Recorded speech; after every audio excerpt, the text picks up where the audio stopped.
Os autores muitas vezes falam é assim, que a função de suplemento da droga seria quando outras funções, né, também estão colocadas, né, isso que vocês falavam, função materna, função paterna e tal, e aí a droga faz mais uma função, né, estaria numa função de mediação, né, de alguma coisa que se suplementa, se agrega às funções que já estão ali. Mas tem assim, sujeitos que não têm essa inscrição, né, da função paterna, por exemplo, e tem sujeitos em que essa inscrição seria bastante fragilizada. Todos nós temos essas funções frágeis em algum momento. Tá? E isso é importante, né, Sandra, para a gente também ficar atento para ver quando a questão da droga tem algo do estrutural que pode ou pender para uma psicose ou para uma perversão até, né? Então, por isso que tudo isso operando com cuidado, sem rotular, é fundamental para se fazer essa clínica que transita pelo social, pela consideração do que é singular, familiar, né? Acho importante isso que tu traz para refletir o modo psicanalítico de trabalhar com essa clínica, né? Sim, só que também alertando que quando a gente fala de psicose e perversão, não está patologizando nada, claro, né? Sim, é apenas... São modos de funcionamento, né? Então, sim, né? Em algumas situações, assim, eu tenho até está na minha tese de doutorado, em 1500, quando eu fiz a minha tese, né? Tinha um caso, era um menino que ele estava, assim, num período adolescente, né? Eu vou contar porque isso está escrito já, tá? Então, um menino, assim, que estava, assim, digamos assim, numa situação bastante limítrofe, né? Em relação a essas inscrições, né? E então ele tinha tido várias tentativas de suicídio, né? Cortes, né? Que agora estão mais na moda. Isso, digamos, digo assim, porque acontece muito. Na época, né? Isso faz algum tempo, assim, não era tão frequente, né? Mas enfim. Né? E ele fazia, não me lembro o uso de quê, mas era alguma coisa como cocaína. E então, assim, ele tinha, assim, né, nessa relação com o universo familiar, né, ele tinha, assim, digamos, uma relação bastante, que a gente poderia chamar de simbiótica com a mãe, né, e assim, digamos que a regulação, assim, né, que a gente chamaria de função paterna, dessa relação com a mãe, às vezes, né, eles produziam um distanciamento e às vezes não. Então, às vezes ele tinha umas coisas bem, assim, persecutórias, né? Por exemplo, ele se sentia olhado o tempo todo por uma entidade, né? E aí um dia ele chegou para mim e disse assim, não vou vir mais aqui porque teus olhos me perseguem. Bom, todo mundo sabe que meus olhos são característicos. É algo que chama atenção para todo mundo que me conhece, né?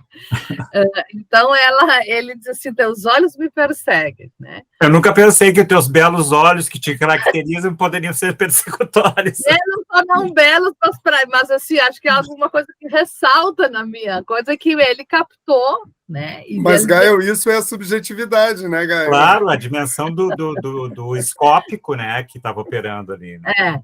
O objeto. Então, bom, a gente foi trabalhando isso, né? Foi trabalhando isso, mas continua vindo que a gente vai continuar vendo, né? Do que isso se trata e tal. Bom, daí fomos trabalhando, né? Ele tinha assim, uma configuração de morar com a mãe e tal, mas depois ele arranjou uma namorada, e aí a família da namorada entrou muito, né, numa função de cuidado com ele, né, e aí também, então, de se retirar um pouco dessa coisa duplicidade ali com a mãe e tal, e ele foi se rearranjando, assim, né, várias funções foram entrando ali, ele foi se rearranjando, né? Então, ali, assim, digamos assim, que num primeiro tempo, né, o uso do pó, né, até eu no texto fiz uma metáfora, assim, porque para ele era... não, aí ele um dia chegou e me disse assim, sabe aquela época que eu te disse que estava tudo bem, não sei o que lá? Eu disse, sim. Ah, mas eu te menti, né? Eu não estava, né? Eu não estava em abstinência. Ele queria abstinência, eu nunca tinha pedido isso. Imaginário todo. Eu não estava, eu estava usando, me lembro, acho que era cocaína. Mas que né? bom na transferência esse momento dele admitir que mentiu, né? É muito rico isso na clínica. E aí, ele me perguntou assim, mas o que tu acha, né? Eu disse, bom, vamos ver o que tu pode dizer sobre isso. E ele diz assim, não, Sandra, é que era assim, ou eu usava ou eu me matava. Uhum.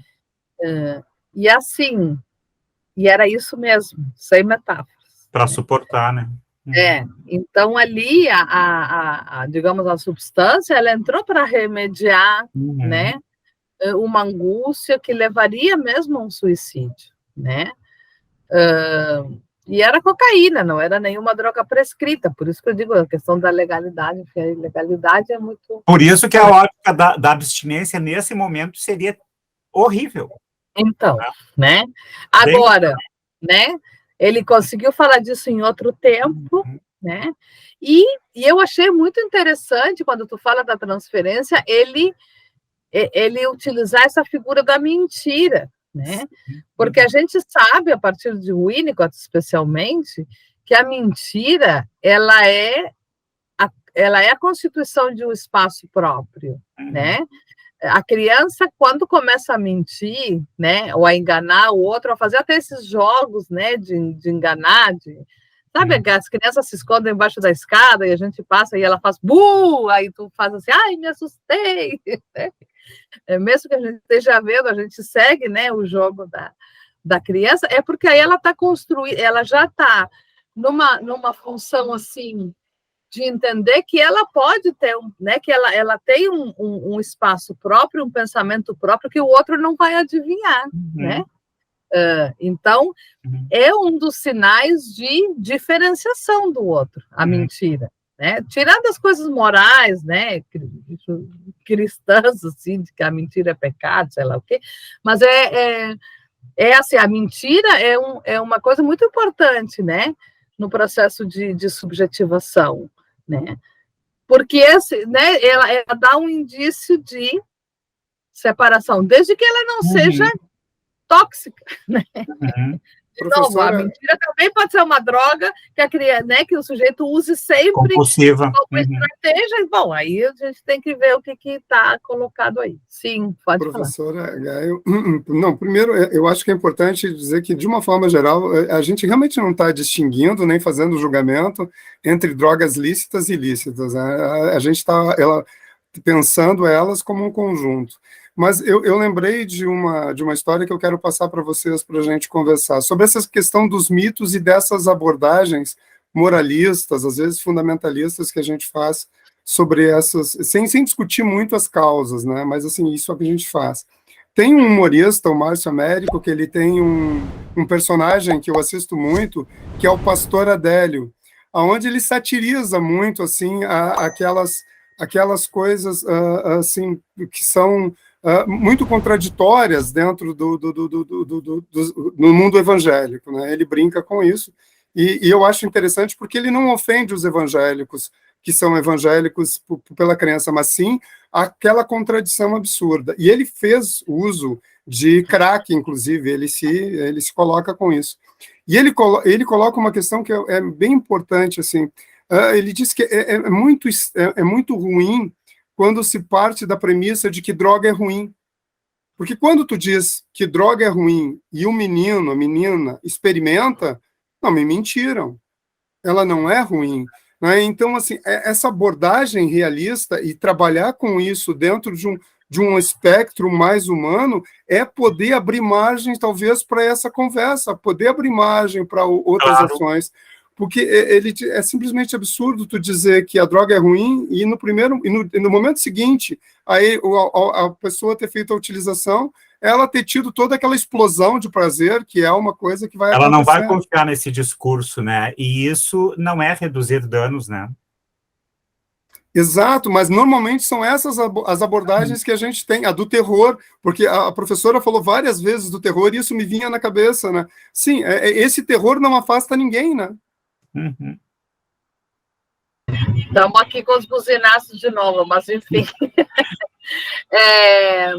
Então, né, eu me lembro assim, de várias vezes ter ido conversar com jovens, né, assim, em diferentes lugares, né. Sandra, precisa falar de drogas com, sei lá, vamos lá, né. E aí, quando eu chegava dizendo assim, não, as drogas dão prazer, né. Daí a gente via os gurizados assim, tudo se tocando, sim, eu digo, vocês ficaram curiosos, o que é que estão falando aí, né? E eles, não, mas é que a gente sempre ouviu falar que é errado, né? Digo, não, mas o que tem de errado? Vamos ver, e aí a gente vai, né, trabalhando isso com eles, né? Porque é isso, assim, se a gente quer, né, que o jovem confie na gente, né, para acompanhá-los nesse processo, a gente não pode mentir para eles. E qual é a droga que é? O discurso não pode ser careta também, né? Como é o discurso da ótica que a gente tem vivido ultimamente, né? A gente tem vivido nessa ótica. Eles veem os pais bebendo, veem os pais tomando remédio, né? Eles veem, né, as pessoas até né, falando... Eles veem as pessoas tendo dinheiro com comércio de drogas. O que tem de ruim nisso dentro dos nossos valores sociais, né? Assim, estou sempre contextualizando que a gente vive nessa sociedade neoliberal capitalista, que a gente quer ter dinheiro, quer ter objetos e tal, né? Então, o que tem de ruim, né? Alguém ser o cara ou a guria com comércio de drogas, o que tem de ruim assim, tomar uma droga para dormir, se a família toma, ou para se divertir, se a família se diverte, né? A família ou os amigos, né? Então, eles experimentam, não é ruim, não necessariamente, às vezes né? Às vezes a pessoa diz, não gostei disso aí, mas a gente, né, para poder acompanhar isso, mas se tu não gostou, então, né, vida, não usa, sei lá, né? Para poder acompanhar isso, a gente tem que ter a confiança, né? E para ter a confiança, a gente não pode estar num lugar de mentir, né? A gente não pode mentir, eles podem. Né? Essa brincadeira com a mentira, né? De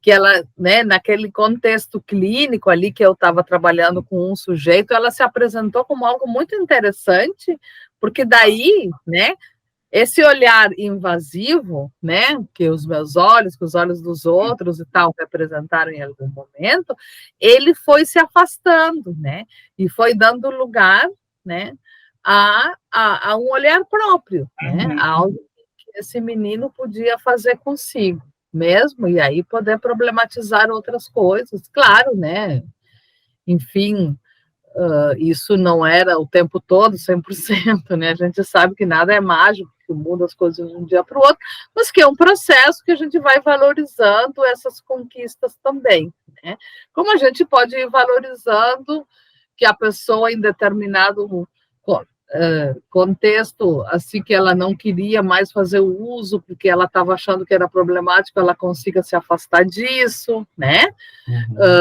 Enfim. Bom, tem situações em que as pessoas estão muito tomadas pela questão da droga, né? Que acho que ali, quando tu está falando do pastor, né? E aí é muito difícil, aí digamos que assim, ela está suprindo, né, na função de suplência de tudo na vida, entende?